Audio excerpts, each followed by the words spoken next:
I was not supposed to hear it. A toast, high-pitched glass against glass. In a ballroom, I had only just entered to polish the marble floor before guests arrived. But I heard it because they did not lower their voices. They spoke as if the walls themselves were trained to listen and obey. The name was spoken in a hush and then repeated firmer, in the middle of laughter and champagne bubbles. A name no one should have uttered in this city, because it belonged to the dead, or so I had been told. The syllables rang inside me like a bell, cracked but still resonant.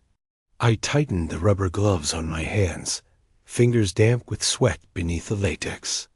My mop rested against the wall, its strands still wet with disinfectant.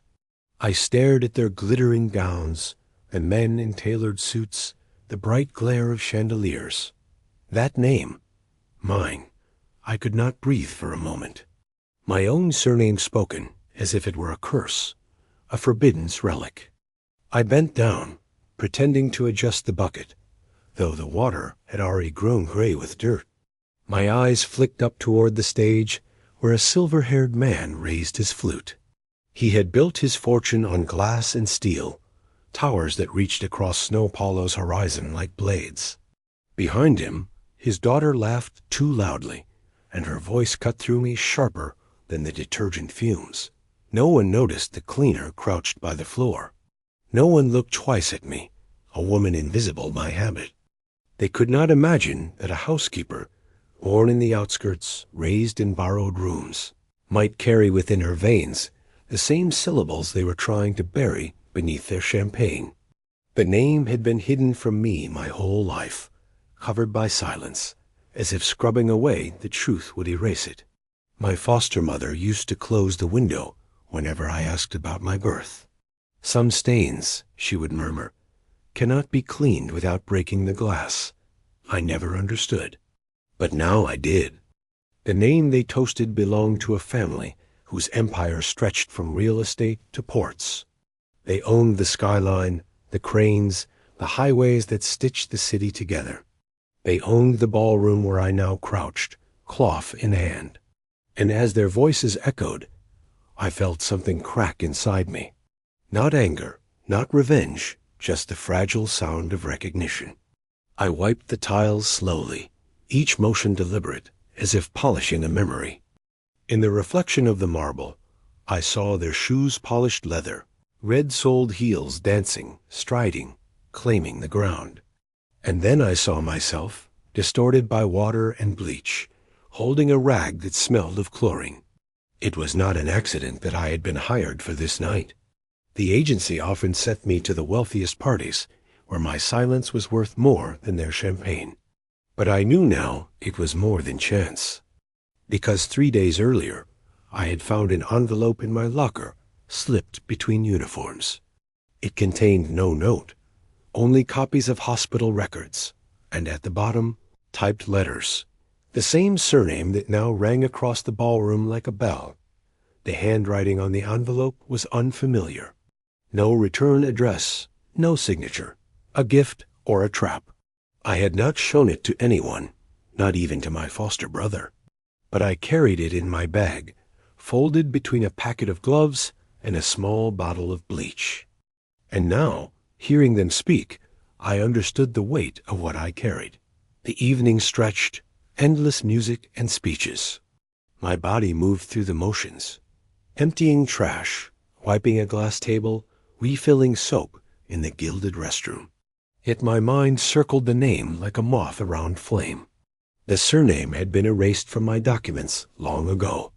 On my birth certificate, another name appeared, one belonging to no one, invented to cover shame. But the hospital record in the envelope did not lie. I had been born into this family, then erased from it.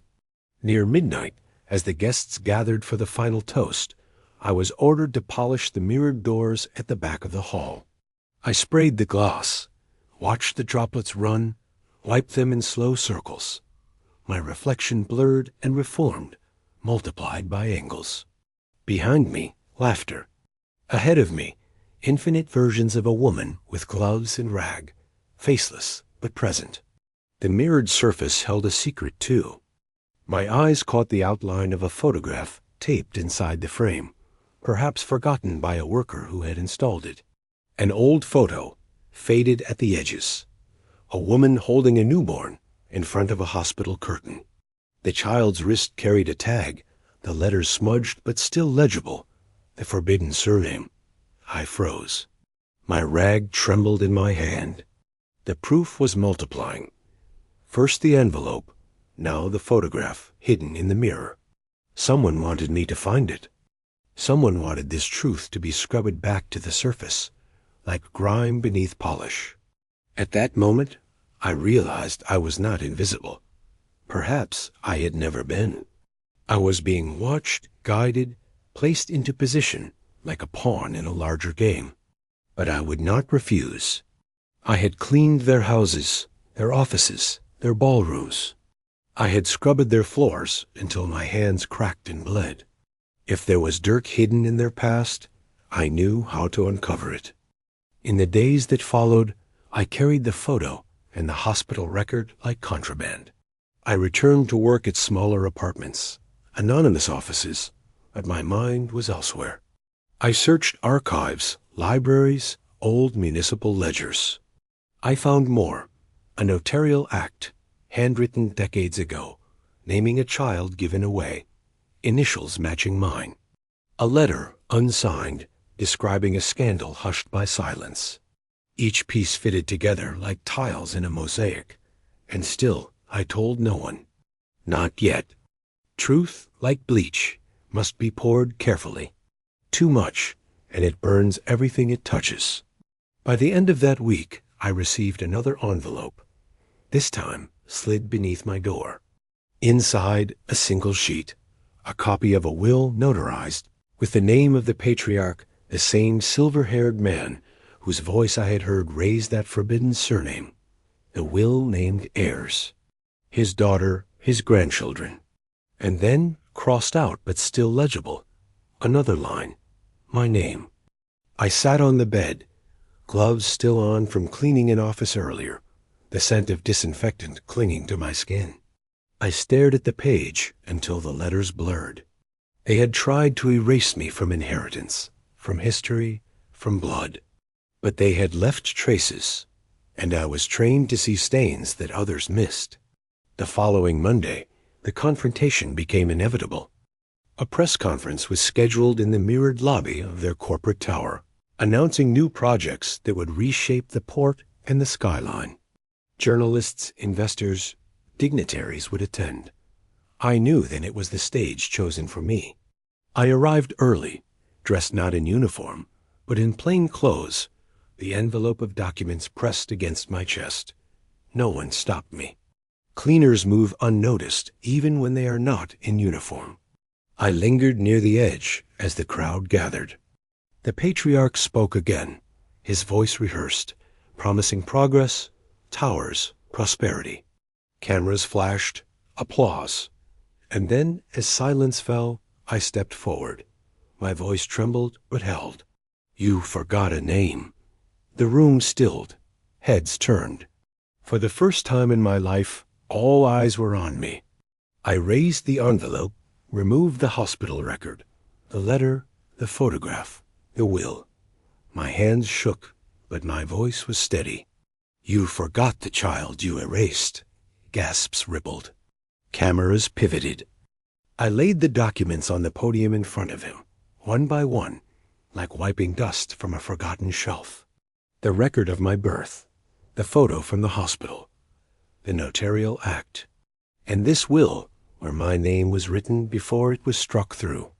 Proof that I was born of this family, denied not by truth, but by choice.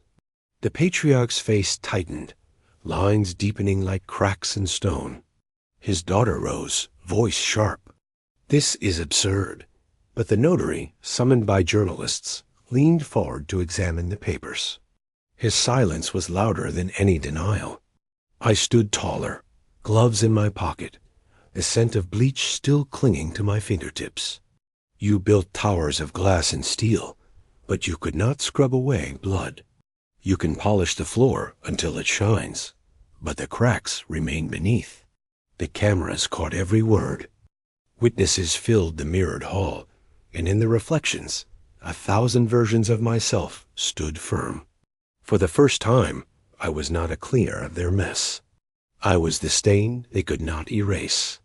The silence that followed stretched longer than the gleam of any chandelier. I could hear the faint hum of the building's air system, the shuffle of expensive shoes on marble, the restrained breathing of journalists ready to explode into questions. My own pulse pounded in my ears like the thud of a mop wrung too hard in its bucket. I thought he would shout. The patriarch, tall and grave in his tailored suit, had commanded boardrooms and congressmen with a single raised eyebrow. But now, his eyes fixed on the documents, the will with its thin lines striking through my name, the faded hospital photo. His lips moved once, without sound. Then he said quietly, "Who gave you these?" I could have lied. I could have invented a benefactor, a lawyer, an archivist.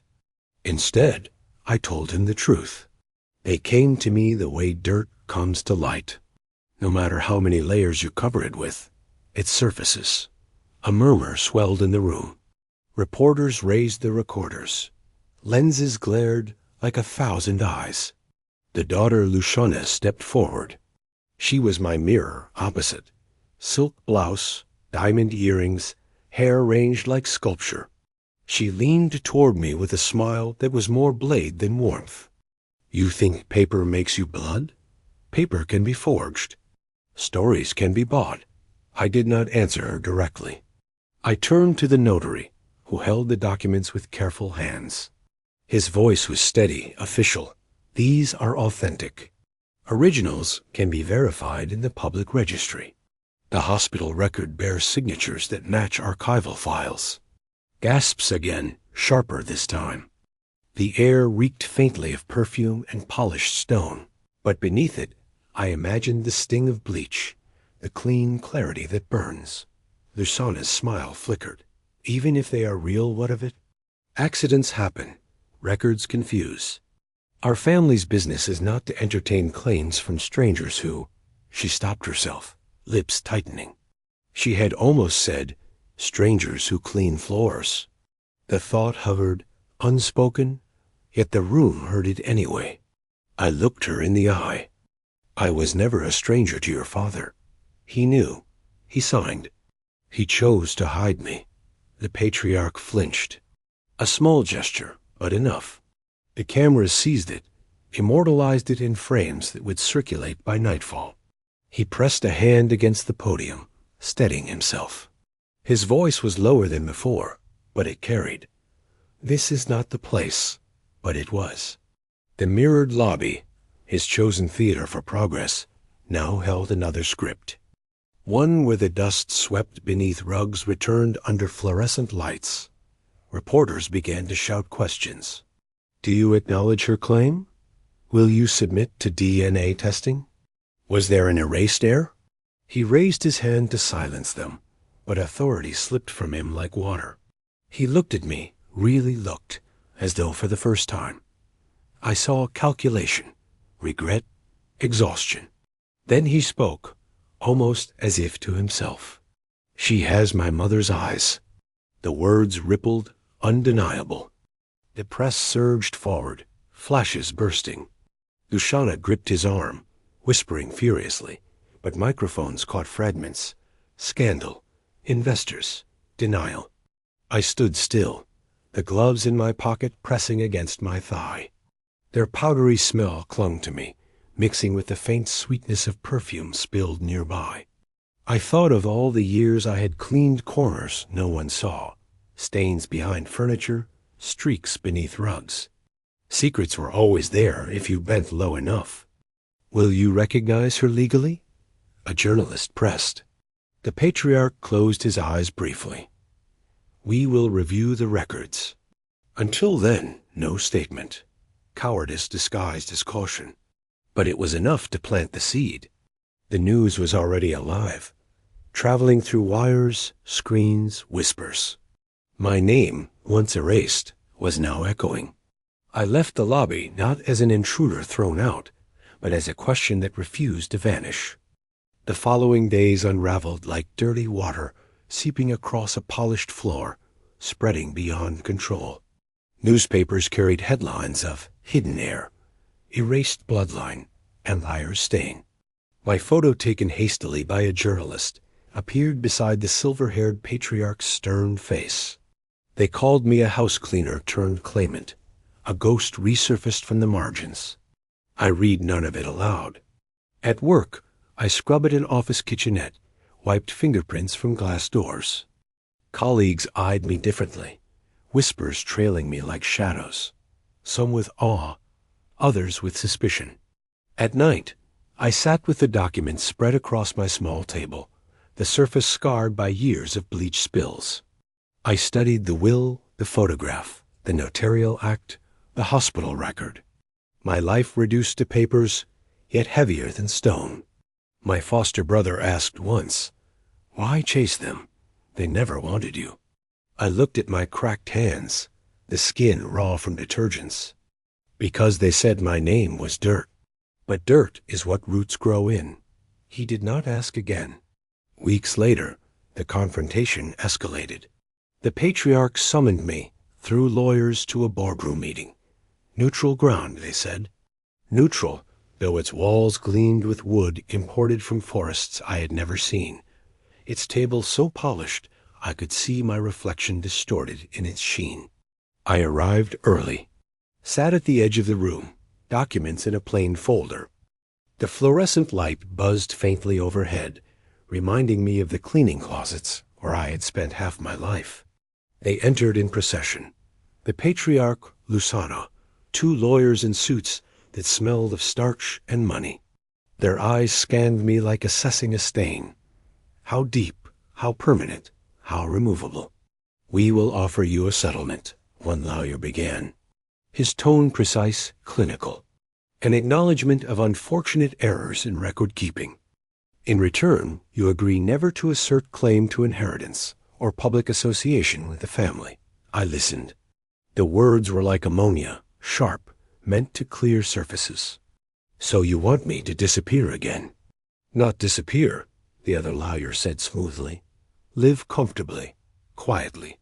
I glanced at the patriarch. His eyes avoided mine. Perhaps he thought silence would cleanse his conscience. I took the gloves from my pocket, laid them on the table. The latex was creased, powdered from use. I have lived quietly. I have scrubbed floors, emptied bins, inhaled bleach until my lungs burned. Silence is what you already bought, all these years. I will not sell it again. Luciana's voice cut sharp. "You are nothing without us." A cleaner, clinging to scraps of paper. I looked at her. Paper lasts longer than glass towers. Glass shatters. Paper keeps the truth, even if folded, even if hidden. Her father's hand twitched. For a moment, I thought he might speak, admit, break. But he did not. He only stared at the table's polished surface, as if my reflection there unsettled him. I rose, gathered the folder, and left without their agreement. The storm grew. Media pressed harder. Activists demanded recognition of erased heirs, voices long silenced by money. The patriarch wavered between denial and hesitation. Investors whispered about instability. Then came the request for DNA testing, formal, public, undeniable. He resisted. Lusana raged. But the court ordered it. A swab, sterile, simple, clean as bleach, decisive as sunlight. Weeks later, the results arrived. Probability 99.9%. The announcement was made not in secrecy, but in a courtroom crowded with journalists, officials, and curious citizens. I stood alone, hands clasped, as the judge read the result. My surname was spoken aloud, restored in legal weight. Lusana gasped audibly. Her father closed his eyes. The room murmured, half shock, half vindication. But recognition is not inheritance. The court confirmed my lineage, but left property contested, tangled in legal knots. What I gained was not wealth, not towers, but a name returned from the grave. And yet it was enough. That night I returned to work. I cleaned an office floor after hours, bucket rolling beside me. My coworker asked, "Why are you still here? You could leave this behind now." I wrung the mop, watched the dirty water swirl. Some stains, if left, spread. I know how to clean them. I pressed the mop to the tile, circles deliberate. In the reflection of the wet floor, I saw not just myself, but a woman holding her place in the world, unhidden. The scent of disinfectant rose, sharp but familiar. A reminder that clarity often burns before it heals. Months passed. The patriarch grew frail, his empire strained. He avoided public appearances. Luciana fought desperately in the press, but her words sounded hollow. The world had seen enough. And me? I continued my work. Not as invisibly as before. Neighbors greeted me with cautious respect. Strangers nodded recognition, but still grounded, still with rag and gloves. Because dignity is not in abandoning what you know. It is in knowing no labor can erase blood, and no blood should erase labor. The final encounter came unexpectedly. A lawyer summoned me again, not to bargain, but to witness. The patriarch, nearing his end, wished to amend his will. I entered his study, dim with late afternoon light. The air smelled of dust, paper, faintly of polish. He sat in a chair, hands trembling, eyes sunken but clear. He gestured weakly. "Sit." I did not remove my gloves. His voice was raspy. I built towers to last forever. But I erased what should have lasted more than towers. You. I waited. He signed the papers, naming me formally in his will, not for fortune, but for recognition. A symbolic share, a concrete acknowledgement. Enough to be written, not crossed out. When he finished, he looked at me. Forgive? I shook my head slowly. Not forgive. But I accept the truth. He closed his eyes, as if that was enough. He died weeks later. The city mourned him as a titan of industry, a man whose glass towers reshaped skylines, whose influence reached parliament and ports. Newspapers printed tributes heavy with polished phrases. Visionary, builder, legacy. Few lines mentioned the scandal that had surfaced before his death. But beneath the headlines, people remembered. At the funeral, the cathedral was filled with the fragrance of lily and the weight of cameras. Black cars lined the steps, their polished hoods gleaming in winter light. I stood at the back, not among family, but not entirely apart either. My name was in the printed program, a single line acknowledging me as daughter. No titles, no embellishments, just my existence. I wore plain clothes as always. In my pocket, a folded pair of gloves, creased from use. I had not been asked to work that day, but I carried them as if to remind myself who I was and who I remained. Luciana delivered the eulogy, her voice tremulous but rehearsed. She spoke of vision, of empire, of fatherly strength. Not once did she glance toward me. Perhaps she believed silence could erase me still.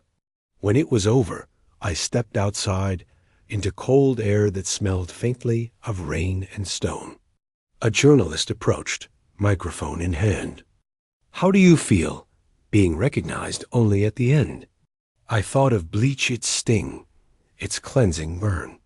Truth does not depend on timing. Even when it comes late, it comes clean. The words were printed the next day, quoted as if I were a philosopher. But I was not. I was a cleaner, a woman who knew that clarity often required scrubbing until skin cracked.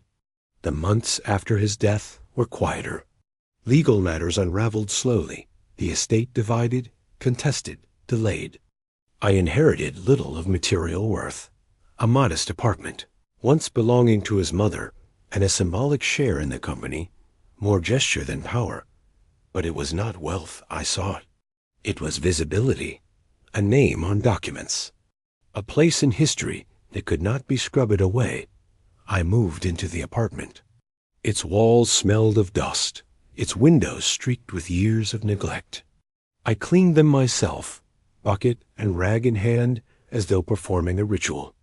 Each wipe revealed more light, until the view of the city spread clear before me, towers, cranes, rooftops glinting under the sun. I thought of my life as a series of floors scrubbed, surfaces restored. And now, for the first time, the surface was mine. Luciana avoided me. At board meetings where we were both present, she stared through me as though I were a reflection on glass. Once, after a long session, she confronted me in the hallway. "You think this changes anything?" she said, voice low. "You'll always be the woman with bleach on her hands." I looked at her calmly. "Yes, and I am not ashamed." She turned sharply, her heels striking the floor like small hammers. I knew she hated me, but her hatred no longer had power. I had been erased before. I could not be erased again. Slowly, I found myself invited to speak not as heir, but as witness. Universities, worker unions, small gatherings of women who cleaned offices at night. They wanted to hear not about fortune, but about truth, about how silence fractures when paper and voice align. I spoke simply, words unpolished.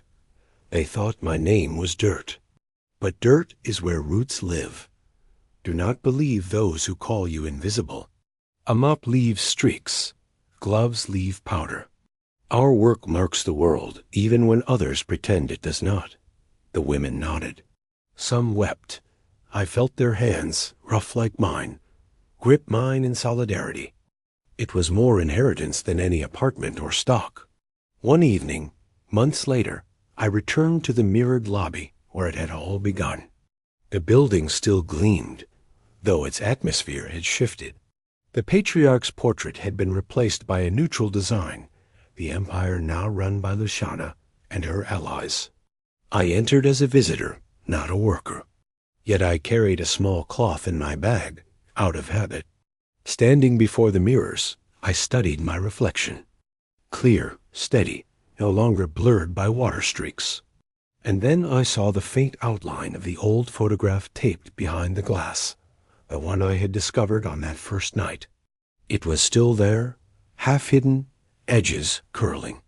The newborn in the picture, the woman's tired smile, the tag with my surname. Forgotten by all but me. I touched the glass lightly. "I see you," I whispered. I did not remove it. Some stains, some marks, must remain, not scrub it away, but remembered. In time, my life settled.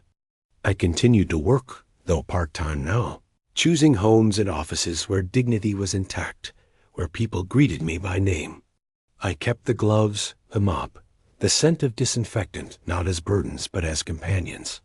They had carried me this far. The apartment filled slowly with plants, books, photographs. On the shelf above the sink, I placed the envelope that had started everything. Hospital record, notarial act, photograph, will. Proof, but also reminder. A cleaner's archive of truth. Sometimes I wondered who had left that envelope for me. No signature ever emerged. Perhaps a forgotten clerk, perhaps an old ally of my father, perhaps chance itself. It did not matter. What mattered was that I had chosen to open it, to step forward, to speak. One final gesture remained.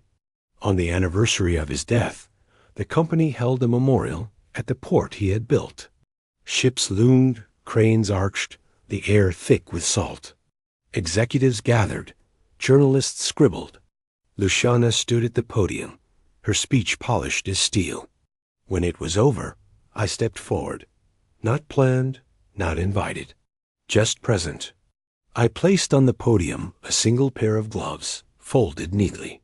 The same gloves I had carried through every confrontation, the same gloves I had laid on the boardroom table. I said only, for all the hands that cleaned what was hidden. No more, no less. The gesture was caught by cameras, broadcast widely. Some mocked it as theatrics. Others called it poetry. For me, it was neither. It was repair. A mark left cleanly, without bleach, without erasure. I walked away from the port, the sea wind brushing my face. Behind me, cranes groaned, ships moved, executives murmured. Ahead the city stretched, its towers reflecting light.